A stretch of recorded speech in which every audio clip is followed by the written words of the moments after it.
Chapter 18, Big News. All the 8th graders in room 1 thought the 4th grade kids were funny, even cute, and they all got a big kick out of Kevin, who was probably smarter than any 3 of them combined. But the 4 big kids didn't have much use for the 1 6th grader in room 1. They barely noticed him. Maybe they needed to feel like they were so far beyond 6th grade. Maybe they thought they were so much older, so much more mature. Whatever the reason, the 8th graders basically ignored Ted, especially when all 4 of them were together, which was almost always. However, when Ted happened to catch one 8th grader alone, it wasn't so bad. Of all the 8th graders, Josh was the one most willing to be friendly toward a lowly 6th grader. And, as Ted was buying a bottle of root beer and a Slim Jim sausage at E&A Market on Wednesday afternoon, Josh was in line right behind him, buying exactly the same snack. So, they both sat on the bench in front of the store, unscrewed the caps of their 21-ounce bottles, and on a silent signal began guzzling to see who could drink the most before stopping.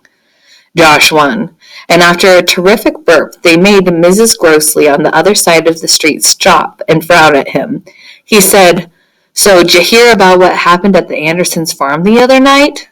Ted almost blew root beer out of his nose, but he tried to act cool. After all, Plattsford was a very small town. It was entirely possible that the news about April and her family had spread to everyone. Ted nodded. "Yeah, I heard." Josh ripped the end of the Slim Jim wrapper, took a big bite, started chewing, and leaned in closer. "Well, listen to this. I found out the girl might get sent to juvie. Been in trouble before." Ted stared. Really? Josh nodded. "Yeah, big time. Fighting at school, shoplifting, stuff like that." To underline his point, Josh shot a big wad of spit onto the sidewalk. He wiped his chin and said, "Yeah, I heard all about it from my brother." "From your brother?" Ted said. "Yeah, Jimmy. He's at the high school, same grade as your sister, who I think is very nice, by the way. The news is all over Wheaton High." Ted shook his head. The information was coming too fast. He felt like he was having trouble hearing. He said, "But what actually happened at the Andersons' place?" Josh took another bite of sausage. He enjoyed seeing how Ted was so impressed.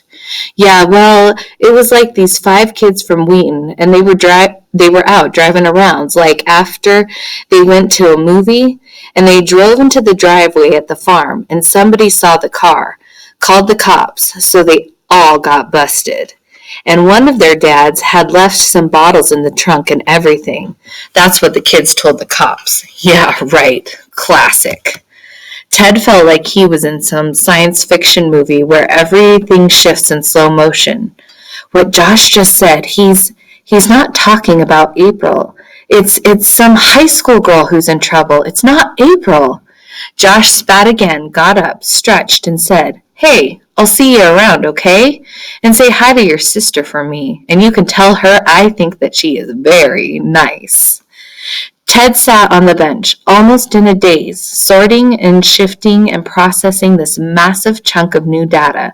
Because if catching those high school kids was the, quote, official business that Deputy Linwood wouldn't tell Mrs. Mitchell about, then something else must have happened to April and Alexa and Artie, because they were definitely gone. Ted tried to picture the scene that night. First, the noisy high school kids came, and then the police arrived, probably with flashing lights, and there must have been a lot of shouting. And Ted could imagine Alexa getting scared because maybe the high school kid had started to come into the house, or even the police.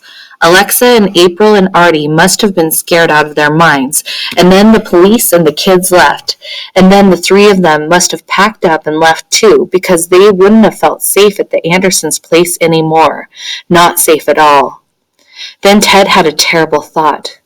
Maybe April thought the police came because of me.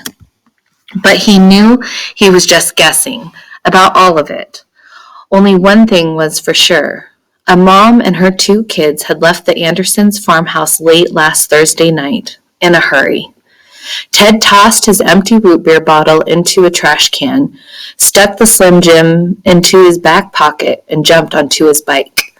April and Artie and Alexa could be anywhere by now, but Ted knew exactly where they had started from and when, so they had to take this new information and go out there right now and look around for clues. Again.